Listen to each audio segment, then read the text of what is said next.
ওবায়দুল কাদেরকে ভারতে পালিয়ে যেতে সহযোগিতা করেছেন বা যার মাধ্যমে পালিয়ে গেছেন ভারতে, সেই ব্যক্তিটা যশোর যুবদলের সাধারণ সম্পাদক আনসারুল হক রানা। একটা খবর আগে থেকে ছিল যে যশোরের ক্যান্টনমেন্ট অথবা যশোর এলাকায় ওবায়দুল কাদের লুকিয়ে আছেন, সেখানে পালিয়ে আছেন। এখানে সেনাবাহিনীর ব্যর্থতা যেমন ছিল, ব্যর্থতা বলতে তারা চায় নাই বা সেনা প্রধান থেকে শুরু করে সেনাবাহিনীর বিভিন্ন লোকজন জড়িত ছিলেন, অবশ্যই জড়িত ছিলেন।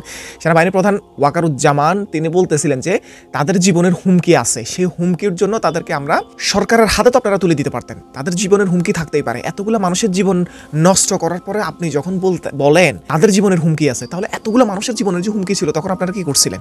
এই ওবায়দুল কাদেরকে উস্কানিমূলক বক্তব্যের জন্য আপনারা তো আটকাইলেন না। সেনাবাহিনীর বিরাট একটা অংশের ভূমিকা ছিল এই ফ্যাসিস্ট খুনি হায়নাদেরকে ভারতে পালিয়ে যাওয়ার সহযোগিতা করার জন্য। মানুষের জীবনের হুমকি আপনাদের মনে হইল না, কিন্তু ওবায়দুল কাদের কিংবা ওই আওয়ামী লীগের নেতাকর্মীদের প্রাণের হুমকি, এটা কেন আপনাদের কাছে বড় হয়ে উঠলো?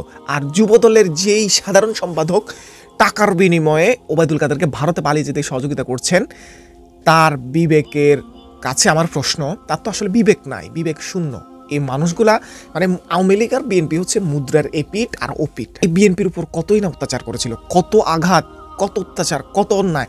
তাদের বিভিন্ন নেতাকর্মীরা, কৃত নেতাকর্মী কখনো ওবায়দুল কাদেরের মতো খুনি গণহত্যাকারীদেরকে ভারতে পালিয়ে যেতে সহযোগিতা করতে পারে না। কেমন সাধারণ সম্পাদক ওইখানে বসাইলো, এটা এখন আমার চিন্তার বিষয়। এই কথাটা বলতেছে কে? তাদের দলের লোকজন, অর্থাৎ এসকান্দার আলী জনি নামে যুবদলের আরেক বহিষ্কৃত কর্মী বা নেতা, তিনি এই অভিযোগটা করতেছেন। এখানে গোয়েন্দা সংস্থার যথেষ্ট ব্যর্থতা ছিল। কেন তারা এতগুলা মানুষ ভারতে যাইতে পারলো, এই বিষয়টা কেন হলো? এর কারণ হচ্ছে গোয়েন্দা সংস্থার মধ্যে যারা আছে তারাই আওয়ামী লীগের ফ্যাসিস্টের দোসর, তারাই জড়িত। এই কারণে বিভিন্ন ক্যান্টনমেন্ট থেকে তারা ধাপে ধাপে 3 মাস 4 মাস 5 মাস পরেও ভারতে পালাই যাওয়ার যে সুযোগ সেটা পেয়েছে। ওবায়দুল কাদেরের উস্কানিমূলক বক্তব্যগুলো আন্দোলন দমন করার জন্য ছাত্রলীগই যথেষ্ট।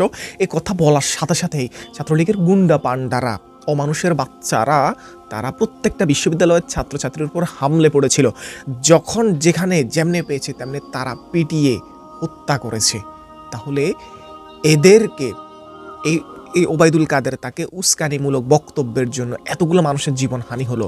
এইরকম একটা নেতাকে যখন শুনি বিএনপির কোনো নেতা, যুবদলের কোনো নেতা যখন ভারতে পাচার করে দেয়, ভারতে পাঠিয়ে দেয়, এটার চাইতে দুর্ভাগ্যজনক, হতাশাজনক আমার মনে হয় না আর কোনো কিছু হতে পারে। এদের চূড়ান্ত শাস্তি এবং এদের প্রতি আপনাদের খেয়াল রাখা উচিত। আগামী নির্বাচন আপনারা কাকে ভোট দেবেন আমি জানি না, কিন্তু মনে রাখবেন এরা মুদ্রার এপিঠ আর কখনো ওপিঠ, এই অবস্থায় থাকে। সুতরাং দেশের দায়িত্ব যারা এখনই ক্ষমতায় আসার আগেই টেম্পো স্ট্যান্ডকে দখল করাকে কেন্দ্র করে তারা সংঘর্ষে লিপ্ত হচ্ছে, সংঘর্ষ করতেছে। টেম্পো স্ট্যান্ড, বাজার সিন্ডিকেট, এমন কোনো জায়গা নাই যেটা দখল করা নাই তারা। তাহলে আপনার দেশের ভবিষ্যৎ, আপনার ভবিষ্যৎ, আপনার সন্তানের ভবিষ্যৎ কাদের হাতে তুলে দিচ্ছেন, এই বিষয়গুলো আপনাদের খুব খেয়াল রাখতে হবে। আর বিএনপির নেতাকর্মীদেরকে বলতেছি, বিএনপির লোকজনদেরকে বলতেছি, এটা জেনারেশন জেডের আধুনিক দুনিয়া। এখানে পুরাতন তন্ত্র, দখলবাজি, সিন্ডিকেট, চাঁদাবাজি, এগুলো মানুষ কখনো মেনে নেবে না। দিনের পর দিন আপনারা আপনাদের জনপ্রিয়তা হারাইতেছেন। আপনাদের নেতাকর্মীরা যখন আওয়ামী লীগের দোসরদের, আওয়ামী লীগের নেতাকর্মীদের, লোকজনদের অত্যাচারে ধান খেতে ঘুমাতো, তখন ছবিগুলো দেখে আমাদের খুব আফসোস লাগতো, ব্যক্তিগতভাবে আমার খুব কষ্ট লাগতো। সেই জায়গা থেকে আপনারা যখন এই ফ্যাসিস্টের দোসরদের, আওয়ামী হায়নাদেরকে আপনাদের দলে জায়গা দেন, তাদেরকে ভারতে পালিয়ে যেতে সহযোগিতা করেন, আপনাদের দলে তাদেরকে ভিড়ান, তখন আসলে সত্যিই কষ্ট লাগে। এরা কালসাপ হয়ে আপনাদেরকে প্রথমে ছবল দিবে, এটাই বাস্তব।